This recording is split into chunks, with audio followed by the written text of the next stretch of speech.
അമ്മ ഇരുന്ന് ഉറങ്ങുവാണോ? അല്ല, അനക്കൊണ്ട് തയ്ക്കുക. അമ്മേ, ഞാനിങ്ങനെ ഇരുന്നൊരു കാര്യം ആലോചിക്കുമായിരുന്നു.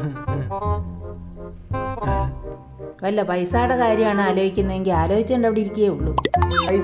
പൈസയുടെ കാര്യമല്ല, ഒരു ബിസിനസ് തുടങ്ങുന്നതിനെ പറ്റിയാ ഞാൻ ആലോചിച്ചത്. പൈസ മുടക്കാതെ ബിസിനസ് ചെയ്യാൻ നമ്മൾ ഭൂമിയിലല്ലേ ജീവിക്കുന്നത്, അല്ലാതെ ഗന്ധർവ ലോകത്തൊന്നും അല്ലല്ലോ. അമ്മയ്ക്ക് ഞാൻ പറഞ്ഞത് ശരിക്കും അങ്ങോട്ട് മനസ്സിലായിട്ടില്ല.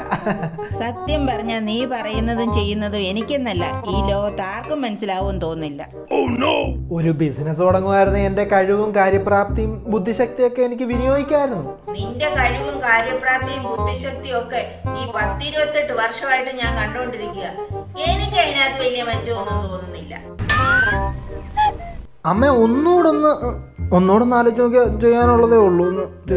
എനിക്കിവിടെ തയ്യലുണ്ട്, പശുവിനെ നോക്കണം, അതിനിടയ്ക്ക് ഒരു പണിക്ക് പോകാത്ത നിന്റെ കാര്യം നോക്കണം. പിന്നെ ഈ ബിസിനസ്സും കൂടെ ചെയ്യാൻ എന്നെ കൊണ്ട് പറ്റത്തില്ല. അയ്യോ, അമ്മ ബിസിനസ് ചെയ്യുന്ന കാര്യമല്ല ഞാൻ പറഞ്ഞത്. പിന്നെ നിന്റെ അച്ഛൻ വന്ന് ചെയ്യുന്ന കാര്യമാണോ? അയ്യോ, അമ്മയും അച്ഛനും ബിസിനസ് ചെയ്യുന്ന കാര്യമല്ല ഞാൻ പറഞ്ഞത്. ഞാൻ ബിസിനസ് ചെയ്യുന്ന കാര്യമാണ് പറഞ്ഞത്. നീ ബിസിനസ് ചെയ്യുന്ന കാര്യമോ? പോടാ, തമാശ. അയ്യോ, തമാശ പറഞ്ഞല്ല, ഞാൻ സീരിയസ് ആയിട്ട് പറഞ്ഞതാ. നിന്റെ അച്ഛൻ പണ്ട് സീരിയസ് ആയിട്ട് ഒരു ബിസിനസ് ചെയ്തതാ. 2 മാസം കഴിഞ്ഞപ്പം വലിയ സീരിയസ് ആയിട്ട് ഹോസ്പിറ്റലിലായി. അത് അച്ഛൻ ബിസിനസ് പൊട്ടിച്ചു? പൊട്ടിച്ചതല്ലായിരുന്നു, അതൊരു സ്ഫോടനമായിരുന്നു. ഏതായാലും അതുപോലെ ഞാൻ ചെയ്യുന്ന ബിസിനസ് ഒന്നും ഞാൻ പൊട്ടിക്കത്തില്ല, ആ ഉറപ്പ് എനിക്കുണ്ട്. ഈ ബിസ്ക്കറ്റ് തിന്നുന്നാൽ അത്ര എളുപ്പമൊന്നും അല്ല ബിസിനസ് ചെയ്യാൻ. അമ്മയുടെ വിചാരം ബിസ്ക്കറ്റ് തിന്നുന്ന ഈസിയാണ്. ഒരു ഗ്ലാസ് കട്ടൻ കാപ്പി എടുത്ത് അതിനകത്ത് ഒരു ബിസ്ക്കറ്റ് മുക്കി പൊടിയാതെ അമ്മയ്ക്ക് തിന്നാൻ പറ്റുമോ? ഈ ബിസ്ക്കറ്റും തിന്നോണ്ട് അവിടെ ഇരിക്കത്തേ ഉള്ളു കേട്ടോ. അമ്മ ഒന്നുകൂടെ ആലോചിച്ച് കുറച്ച് ഫണ്ട് എനിക്ക് സെറ്റ് ചെയ്ത് തരുവാണെങ്കിൽ ഞാൻ ബിസിനസ് ചെയ്യായിരുന്നു.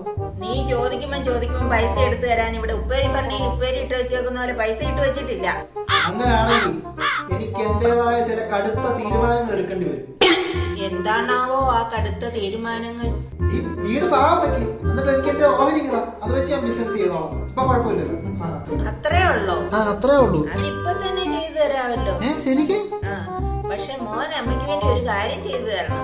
അങ്ങനെയാണെങ്കിൽ ഈ ലോകത്തുള്ള മുഴുവൻ സ്വർണ്ണവും അമ്മയ്ക്ക് കൊണ്ടുതരും. ആര്? റോക്കി ഭായ്. നീ എനിക്ക് ഒരു സ്വർണവും കൊണ്ട് തരണ്ട. ഈ വീടിന്റെ ആധാരം ബാങ്കിൽ ഇരിക്കുക. പലിശയുടെ പലിശ എല്ലാം കൂടി ഇപ്പൊ ഒരു 10-25 ലക്ഷം രൂപയായിട്ടുണ്ട്. നീ അത് പോയി എടുത്തോണ്ട് തന്നാ മതി. ആ സെക്കൻഡ് ഞാൻ വീതം വെച്ച് തന്നേക്കാം. നീ അറിഞ്ഞോ? ഞാൻ പെട്ടു. ഈശ്വര, ചോദിക്കേണ്ട ഒരു കാര്യമില്ലായിരുന്നല്ലോ, ഇനി അപ്രത്യക്ഷമായേക്കാം. അങ്ങനെ അവസാന പ്രതീക്ഷയും ഗോപി.